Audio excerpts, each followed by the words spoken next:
Welcome to the Competitive Development Program Rules and Gameplay video for 2022-23. My name is Matt Pratt, the convener at the George Bell Hockey Association, and the game manager for CDP games hosted by the George Bell Hockey Association. I'm going to walk you through the competitive development program set up for gameplay and the rules that CDP has that differ from regular full ice hockey. The first thing to know about CDP is that it's played on modified ice. You can see in our showcase game that we've got our temporary boards set up across center ice to create two small ice games. The way these small ice games are set up is dependent on the age of the players playing the game. At the youngest age in CDP, the U7s, small 3-foot by 4-foot nets are set up in a cross ice format. The direction of play is being indicated by the green arrow. Each team has a goalie and 4 players on the ice, and players at U7 use half-weight blue pucks. At the older ages of U8 and U9 CDP, the direction of play changes to go in the same direction as normal hockey, but it still takes place on small ice in a 4v4 format. U8 games use the same 3-foot by 4-foot nets as the U7s, but they graduate to using the full-weight black pucks.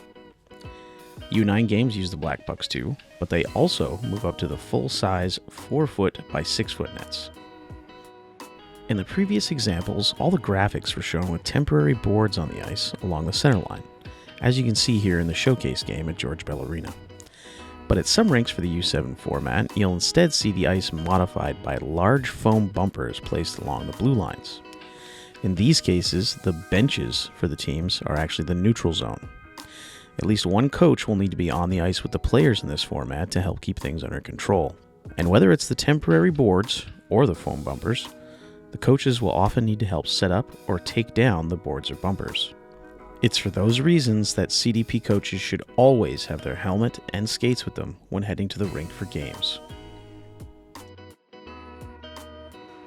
All CDP games have 2 periods of 22 minutes each.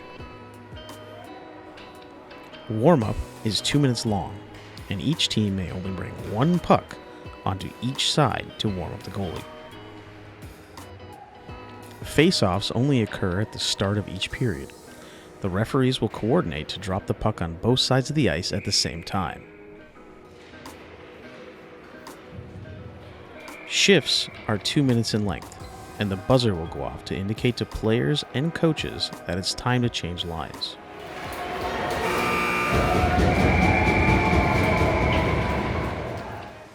There is no offside rule, and there is no icing rule. If a puck goes out of bounds, then the referee drops a new puck in possession of the team that didn't shoot the puck out of bounds. If a player gets a penalty, then the referee immediately raises their hand and blows their whistle. They don't wait for the offending team to touch the puck like in full ice hockey. Play stops, and they tell the offending player what their penalty was for before directing them to go to their bench. For example, they'll say, "Blue number 12, penalty for tripping. Go to your bench." The player goes to their bench, and the puck is given to the opposition team for the resumption of play. The penalized team plays short-handed for the remainder of the 2-minute shift. No player is returned to the ice if the team on the power play scores. Should a player receive 3 penalties in the same game, they'll be given a game misconduct and not be allowed to return to the ice surface. When a player scores a goal, the referee blows their whistle and indicates with the hand signal that a goal has been scored. Then they tell the scoring team to retreat to their half of the ice. The team that scored should wait on their half of the ice until a player on the scored-on team has gained full possession of the puck and begun skating toward the other end of the rink.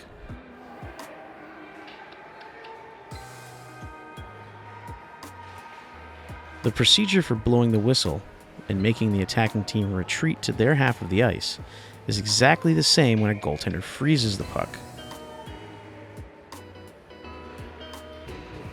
Now, I'd like to emphasize the importance of the referees making the attacking team retreat and wait for the opposition to gain full possession of the puck and skate towards them.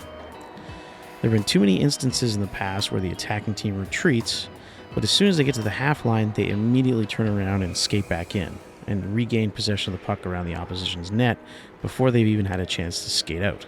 If players are routinely not retreating fully or jumping the gun by attacking before the other team is even moving forward, it's up to the referee's discretion to give unsportsmanlike penalties to the offending players. Another rule we're emphasizing for this season is the line change procedure. As said before, shifts are 2 minutes in length, and a buzzer will go off to indicate it's time to change lines. When the buzzer goes off, the players must leave the puck where it is, and all 4 skaters on the ice need to go to the bench and stand with their gloves on the wall next to the door.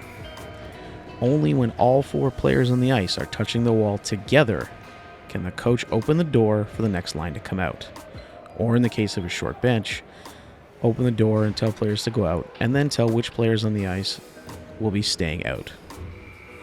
During this wall tag procedure, the referee is going to pick up the puck and move it to a neutral location on the ice surface.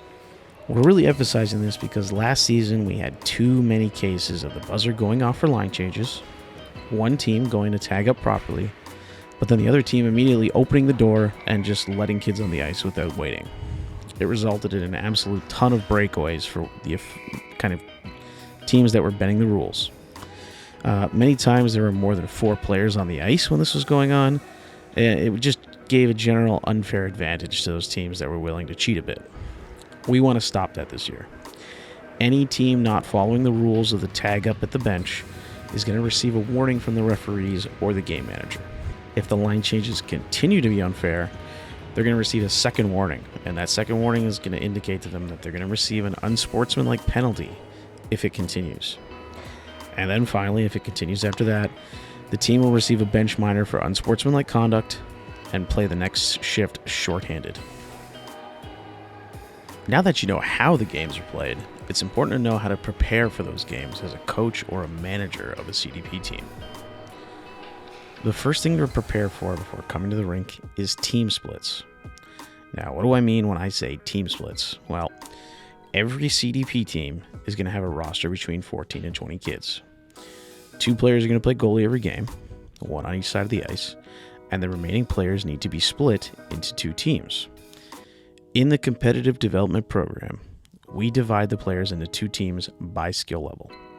In other words, the strongest half of your team will play in the A game, and the weaker half of your team will play in the B game. The players don't change sides during intermission, and they play the opposition's equivalent teams for both periods. So it'll be strong versus strong, and the weaker versus weaker teams. Simple enough. But there is still the matter of the CDS, the Competitive Development Stream. The CDS is the city's East End equivalent of the CDP. All season long, CDP teams will play crossover games against CDS teams, and they do their splits a little differently. In the CDS, they divide their players into 2 equally skilled teams before each game. That is to say, if you took any team and they had their A team play their own B team, that would end up being a close game. So they split their teams equally, and then when they go to play other teams, they'll play A versus A and B versus B for the first period. But then they'll play A versus B and B versus A for the second period. So when you're playing any game with a CDS team, it's important to talk to the coaches of the other team before the game to determine exactly which team split system you're going to be using. Coming to a friendly agreement on any of these rule differences is the best way to go about things, but if an agreement can't be reached between 2 coaching staffs, the rules are always going to default to the home team's preferred system. So it's important for you to come to the rink ready for both situations. The next thing it's important to come to the rink ready for is game sheets.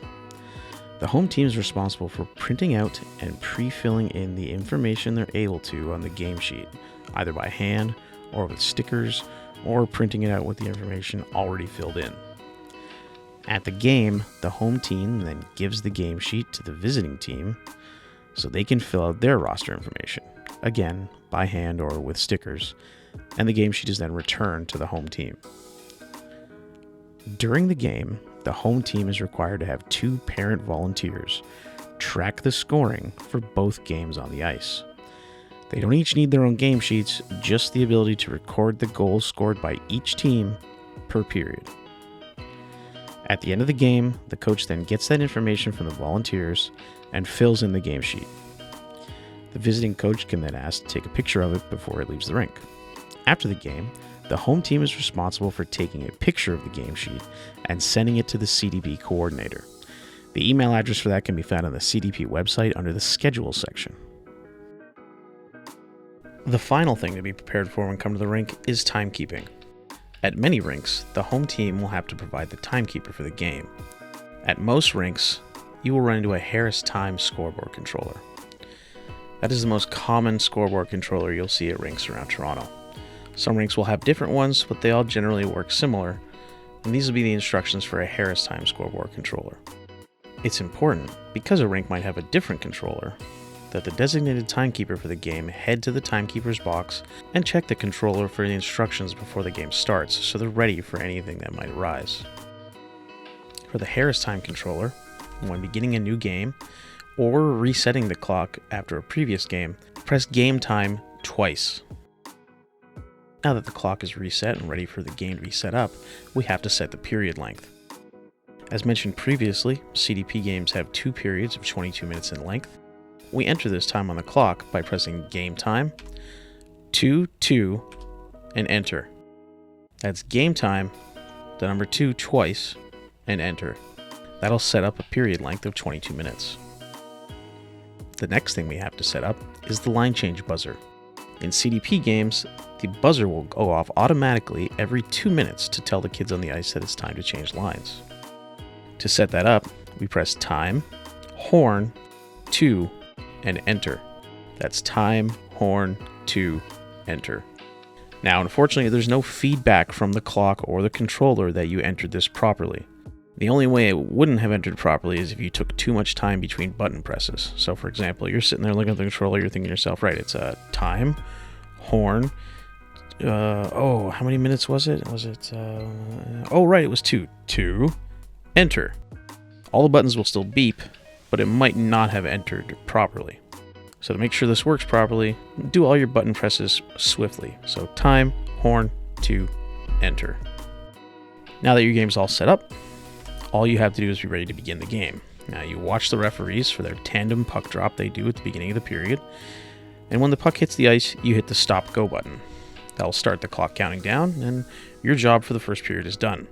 The clock will automatically count down, it will buzzer every 2 minutes, and finally at the end of the first period, the buzzer will go. There'll be a slight delay before the clock changes to the second period. When it changes to the second period, it automatically puts 22 minutes back up, and it saves your line buzzer times. The kids will have their little intermission, and then when the referees go to drop the puck again, it's the same procedure. We just press the Stop Go button to start the clock for the second period. Once the game finishes, it's up to the next timekeeper to set up their game. And with that, you know everything you need to know to coach or manage in the competitive development program this season. Thanks for volunteering to take on the job. I'm sure I'm going to see you around the rink at some point.